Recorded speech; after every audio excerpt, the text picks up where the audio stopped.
आते हैं एग्जाम्पल 1.7 पर। और ये काफी डिफिकल्ट क्वेश्चन में से माना जाता है। कहता है क्वेश्चन के अंदर, अगर हमने एक इलेक्ट्रॉन को फ्रीली छोड़ दिया एक इलेक्ट्रिक फील्ड के अंदर, आपके पास ये इलेक्ट्रॉन है, इस इलेक्ट्रॉन को आपने एक इलेक्ट्रिक फील्ड के दायरे में ऐसे छोड़ दिया, तो अब पूछ रहा है कि कितना समय लगेगा इसको यहाँ से लेके यहाँ तक आने में। अगर ये जो डिस्टेंस है, इन दोनों की जो डिस्टेंस है वो अगर 1.5 सेंटीमीटर होता है, इन दोनों का डिस्टेंस यानी कि मैं हाइट अगर बात करूं तो 1.5 सेंटीमीटर है, और यहां से लेके यहां तक आने में इलेक्ट्रॉन को कितना टाइम लगेगा, क्वेश्चन ने बोला है। क्वेश्चन समझ में आया? एक इलेक्ट्रिकल फील्ड में इलेक्ट्रिकल फील्ड पॉजिटिव या नेगेटिव, हमको पता है पॉजिटिव से जनरेट होता है और नेगेटिव में एंटर करता है।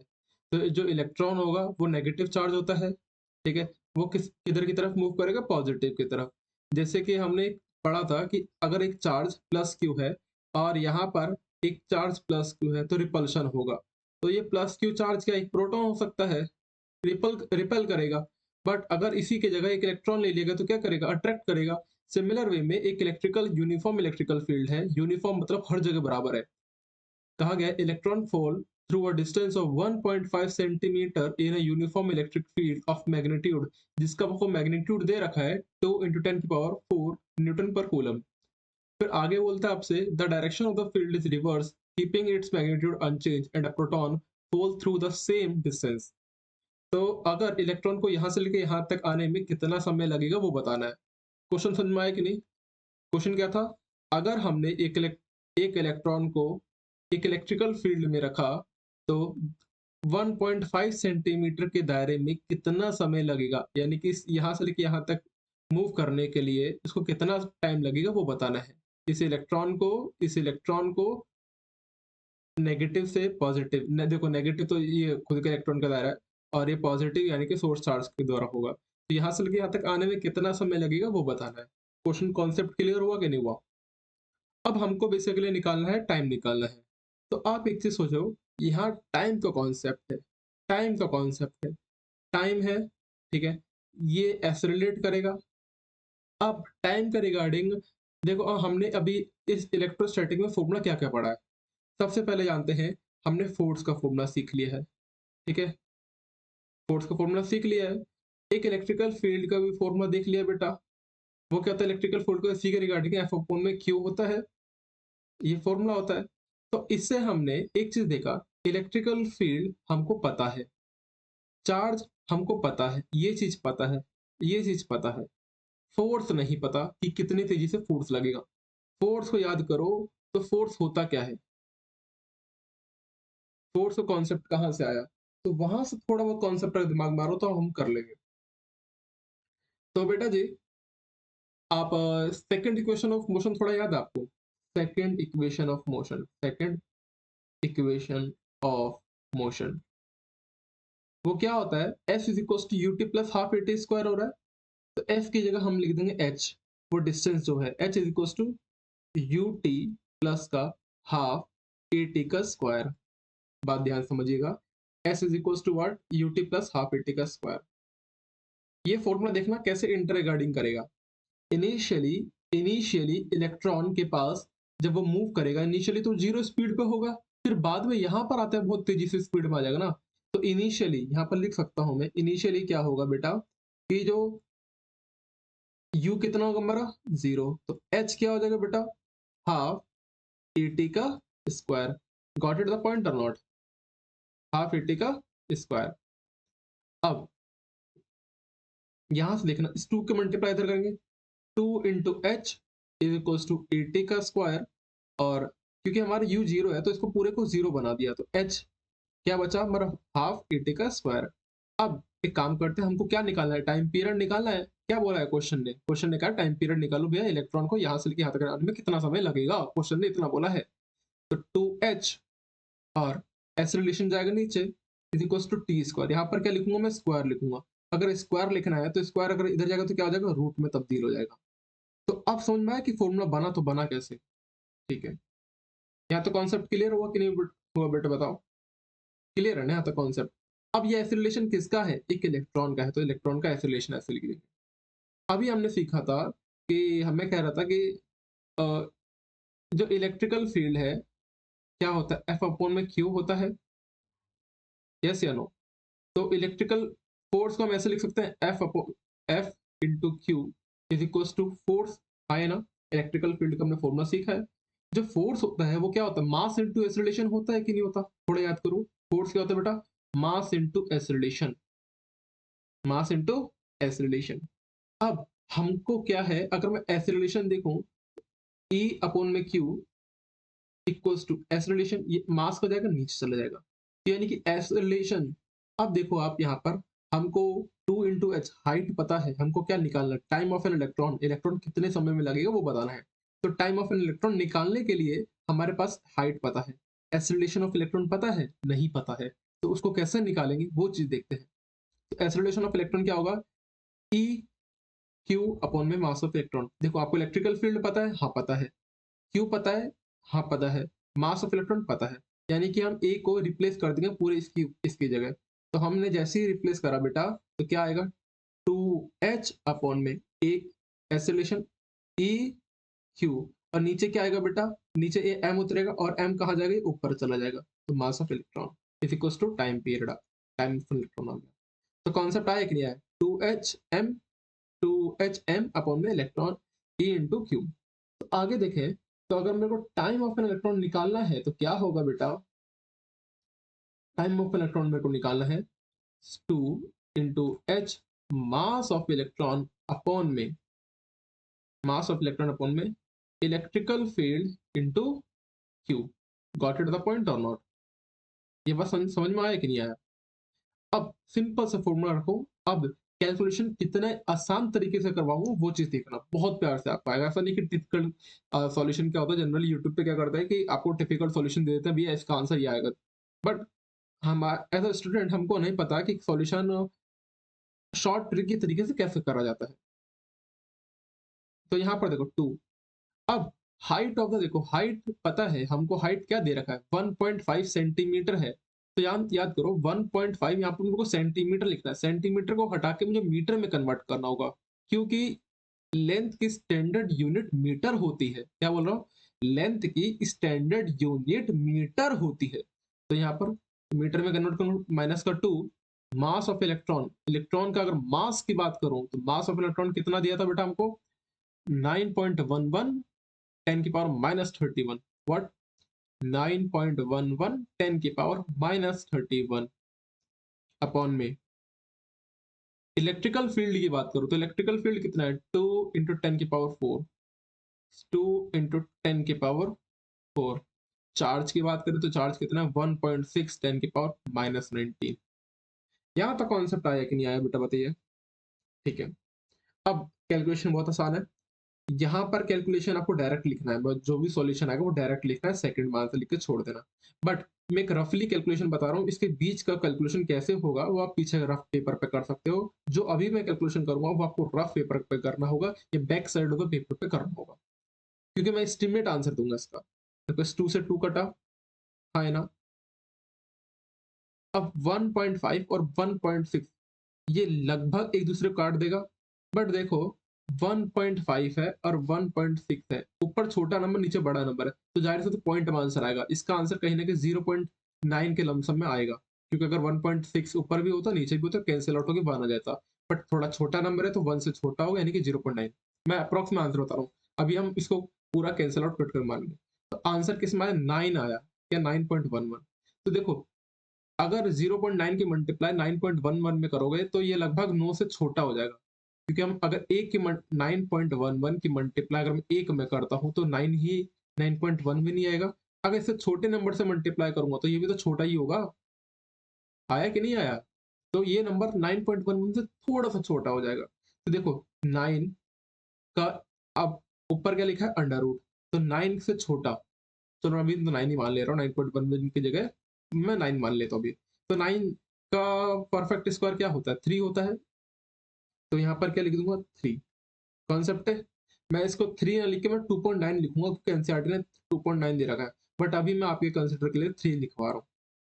लिख सकते हो 3 सही है, अप्रॉक्स में आंसर लिख के छोड़ दोगे पूरे नंबर मिलेंगे, do not worry about that. ठीक है, अब देखो ऊपर 10 की पावर माइनस 2, ये माइनस का 31, ये 4 बेटा ऊपर जाएगा तो माइनस का 4, और ये ऊपर जाएगा तो प्लस का 19। यहाँ तक कॉन्सेप्ट आया कि नहीं आया बेटा बताओ। इसको सॉल्व करोगे तो माइनस का 18 आ जाएगा आपका। अब माइनस का 18 में अगर मैं अंडर रूट चलाऊं तो बेटा ये जो कटेगा वो क्या होगा, मैं ऊपर 1/2 इसको रूट पे क्या लिख सकता हूँ, 1/2, इसको कैंसिल आउट करूंगा तो 10 की पावर माइनस 19 आ जाएगा। तो यहाँ पर क्या लिखूंगा, 10 की पावर, सॉरी यहाँ पर 18 था तो 9 आ जाएगा, सॉरी 9 आ जाएगा, 10 की पावर माइनस 9।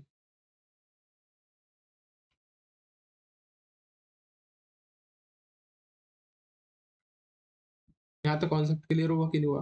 तो टाइम ऑफ इलेक्ट्रॉन आपको क्या निकला, 10 की पावर माइनस 9, बहुत छोटा नंबर है ये बेटा। सोचो कितना छोटा नंबर है, 10 की पावर माइनस 9।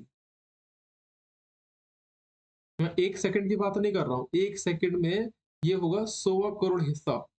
ये 90 है ना, 1 करोड़ में 7 और 2 और, तो 100 करोड़ हिस्से में की बात हो रही है, बहुत छोटा नंबर है। ठीक है, चलो सर हमने ये तो निकाल लिया, अब इसका हम आगे देखते हैं। अगर हम मेरे को सिमिलर वे में अगर मैं क्या निकालना चाहूँ, time of an proton, proton का टाइम निकालना चाहूँ, तो यहाँ पे लिखना टाइम रिक्वायर्ड या टाइम ऑफ प्रोटॉन। ठीक है, तो सिमिलर में फॉर्मूला यही लगेगा बेटा, क्या आएगा बेटा, 2 × h। अब यहाँ पर इलेक्ट्रॉन की जगह मास ऑफ प्रोटॉन लिख देना, चार्ज। ठीक है, अब इलेक्ट्रिक फील्ड हमारा सेम ही है, और चार्ज यानी कि जो Q है वो कितना होगा, सेम ही रहेगा, क्योंकि देखो इसमें होता है माइनस में, इसमें होता है प्लस में। हम इसका मैग्नीट्यूड लेते हैं तो इसलिए इससे भी कंसिडर पॉजिटिव में करा जाता है। तो टाइम ऑफ प्रोटॉन अब निकालना है, तो चलो इसको अगले पेज पे करते हैं। तो टाइम ऑफ प्रोटॉन निकालने के लिए जो फॉर्मूला हमारा बनेगा वो क्या है, 2h mass of proton upon में इलेक्ट्रिकल फील्ड इंटू Q। तो टाइम ऑफ प्रोटॉन अब निकालते हैं बेटा, 2 अब हाइट की बात करो तो हाइट कितना है बेटा, 1.5, 10 की पावर माइनस का 2। ठीक है, मास ऑफ प्रोटॉन की बात करो तो 1.6, 10 की पावर माइनस, यहाँ पर 1.67 है, थोड़ा सा 1.6, 10 के पावर माइनस का 27। इलेक्ट्रिक फील्ड की बात करो 1.6, 10 के पावर माइनस का 19। और बात करो आप चार्ज की, सॉरी इलेक्ट्रिक चार्ज हमारी ये है, इलेक्ट्रिक फील्ड की बात करो तो इलेक्ट्रिक फील्ड कितना, 1.6, 10 के पावर, इलेक्ट्रिक फील्ड है, इसको आगे पीछे लिख दिया है मैंने, चार्ज को पहले लिख दिया है, इलेक्ट्रिक फील्ड को अब लिख रहा हूँ 2 × 10 की पावर 4। हाँ इसमें सही लिखा था, इसमें आगे पीछे लिख दिया बेटा। अब सिंपल से इसका कैलकुलेशन करना है, आंसर किसमें आएगा, सेकंड में आंसर आएगा। देखना सॉल्यूशन कैसे इसका करूंगा, 1.5, 1.6। ठीक है, तो ये अगेन, ये देखो 1.6 से 1.67 कट जाएगा लगभग, ये 2 से 2 कट गया, तो आंसर किस में आया बेटा, 1.5 में आंसर आया। किस में आया, 1.5 में। और 1.5 में आंसर आते ही अगर मैं एक बात बताऊं आपको, जैसे मैं आपको यहाँ पर लिख दूं रूट में 1.5 लिख देता हूँ। ठीक है, मैं डायरेक्टली इसका आंसर चाहता कर दूं, मैं इसको 1.5 में अगर मैं इसमें 10 की पावर, आप देखो 1.5 में 10 की पावर 2 प्लस करूंगा और 10 की पावर माइनस 2 लिखूंगा, तो बात ये दोनों एक दूसरे कैंसिल आउट होगा, हमको पता है। ठीक है, अब इस कंसिडर देखो ऐसा करा क्यों, आगे थोड़ा पता चलेगा। 150 इसको लिख सकता हूँ कि नहीं, तो 2 जीरो, ये क्या है, 2 जीरो को डिनोट कर रहा है, इंटू 10 की पावर माइनस 2। इसको सॉल्व करूंगा तो बार यही आएगा, 1.5 ही आएगा। ठीक है, अब मेरे को देखो 150 का अंडर रूट क्या होगा, ये सॉल्यूशन, ये क्वेश्चन था, बस क्वेश्चन इतना था कि अंडर रूट 150 को कैसे सॉल्व करें, बाकी अब कुछ बचा नहीं है सॉल्यूशन में। तो आप यहाँ देखना बेटा कि जैसे मेरा 150 लिखा गया है, क्या कर रहा हूँ मैं, 150 लिखा गया है, तो 150 का मतलब क्या है, 150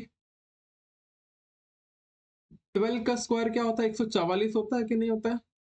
और 13 का स्क्वायर 169। अब ये किसके पास में है? ये पास में तो 144 के है। अब यहाँ पर जो आंसर आएगा, सुनना, यहाँ पर जो आंसर आएगा वो 12 पॉइंट कुछ कुछ आएगा, 1.2 के लमसम आएगा। बट 1.2 के लमसम आएगा, 1.2 और 1.3 के बीच में आंसर देना अपने को, कौन सा कंसिडर करें? अगर मैं यहाँ पर अगर ऐसे लिखता 150 सही है, 1.2 और 1.3 के बीच मेरे को आंसर देना, तो अब मैं कौन सा टिक करूं? क्योंकि यहाँ पर देखो बेटा, अगर मैं एक जीरो देता हूँ, सॉरी 2 जीरो देता हूँ, तो मेरे को 1.2 और 1.3 में डिसाइड करना है। तो यहाँ पर क्या करना है? ये कॉन्सेप्ट आया कि नहीं? डाउट तो नहीं बना? थोड़ा मेरे को थोड़ा डाउट, मुझे लग रहा है आपको डाउट बन गया होगा। मैं इसको पूरा अच्छे से सॉल्व करता हूँ।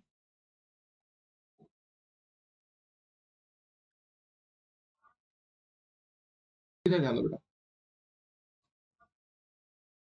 1.5 लिखा है और 10 की पावर माइनस का 2, माइनस का 27, प्लस का 19, प्लस का माइनस का 4। यहाँ तक आया? यहाँ तक तो आ गया होगा उम्मीद करता हूँ। माइनस का 2 है और माइनस का 27 है, प्लस का 19 है, माइनस का 4। अगर आप इसको सॉल्व करोगे तो देखो, माइनस का 2 माइनस का 27 तो माइनस का 29 हो जाएगा। ठीक है, माइनस का 4 आते ही एड ऑन करते ही क्या होगा? माइनस का 33, माइनस का 33 प्लस का 19, तो क्या बचेगा बेटा?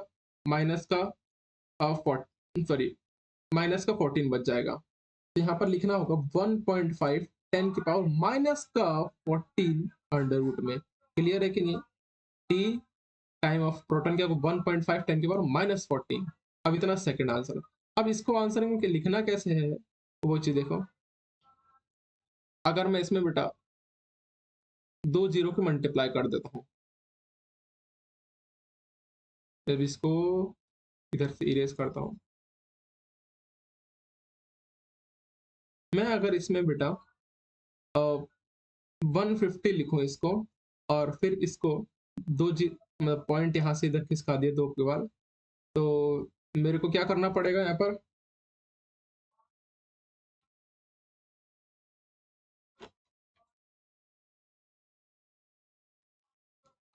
जैसे मैंने यहाँ पर 2 जीरो यहाँ पर लिखा है, तो माइनस का 14 और माइनस का 2 ऐसे लिखना पड़ेगा, क्योंकि मैंने अपना डेसिमल बढ़ा दिया ना।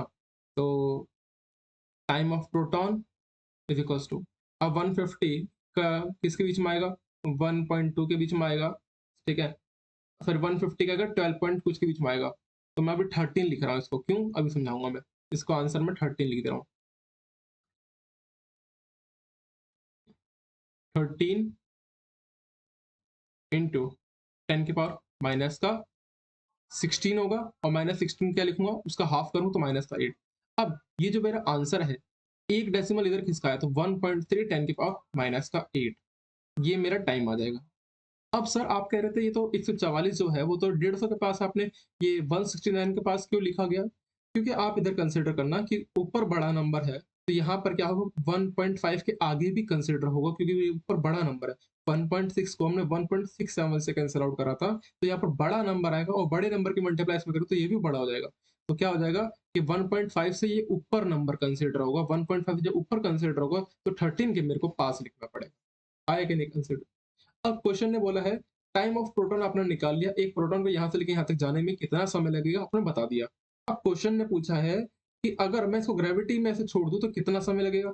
देखो सीधी सी बात है, ग्रेविटी में अगर आप इसको छोड़ते हो तो ग्रेविटी का फॉर्मूला क्या होता है? तो ग्रेविटी का सिंपल सा आपका आएगा G इक्वल्स टू 9.8 मीटर पर सेकंड का स्क्वायर। एक्सेलरेशन है, ठीक है। अब ये एक्सेलरेशन जो अपना हमारे पास अभी निकला है, वो जो टाइम निकला है, अभी इसका एक्सेलरेशन भी आप साथ में निकालो, क्योंकि इसमें एक्सेलरेशन भी पूछा है, बिना एक्सेलरेशन के नहीं होगा। इसमें अगर मैं एक्सेलरेशन साथ में निकालूं तो वो कितना आएगा वो पूछा है।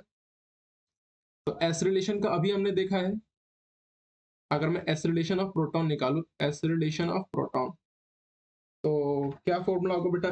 E capital Q upon mass of proton, तो विच इज इक्वल टू 1.6 10 की पावर माइनस का 19, 2 इंटू 10 की पावर 4, और मास ऑफ द प्रोटॉन यानी कि 1.67 10 के पावर माइनस 27। सिमिलर में कैंसिल आउट करके नीचे छोटा नंबर है, इसको और छोटा कर, हल्का सा छोटा कर देगा, जिसकी वैल्यू को 1.9 हो जाएगा और 10 के पावर 12 आ जाएगा। ठीक है, तो 10 की पावर 12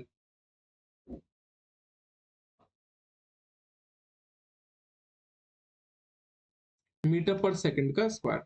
अब ये बताओ कि प्रोटॉन को आने में प्रोटॉन की स्पीड कितनी है, एक्सेलरेशन ऑफ कितना, प्रोटॉन का एक्सेलरेशन कितना है, 1.9 10 की पावर 12 है। और वही ग्रेविटी की बात करो तो ग्रेविटी कितना होता है, 9.8 मीटर पर सेकंड का स्क्वायर। तो कंपेरेटिव ये कहाँ जा रहा है, ठीक है, ये 1.9 लाख करोड़ में आ जा रहा है और वो 9.8, सिर्फ मात्र 10 बोल दो तो 10 और लाख करोड़ में तो अंतर है ना, जमीन आसमान का फर्क है ना। तो क्या लिखूंगा, which is enormous to the value of g, the acceleration due to the gravity, the acceleration of the electron is given even greater. The effect of acceleration due to gravity can be ignored in this example. तो acceleration due to gravity क्या करेंगे हम, ignore कर देंगे। और बात करूँ electron की, तो इलेक्ट्रॉन की तो और छोटी होगी इलेक्ट्रॉन एक्सेलरेशन, वो और तेजी से आएगा। आया कि नहीं समझ में बेटा?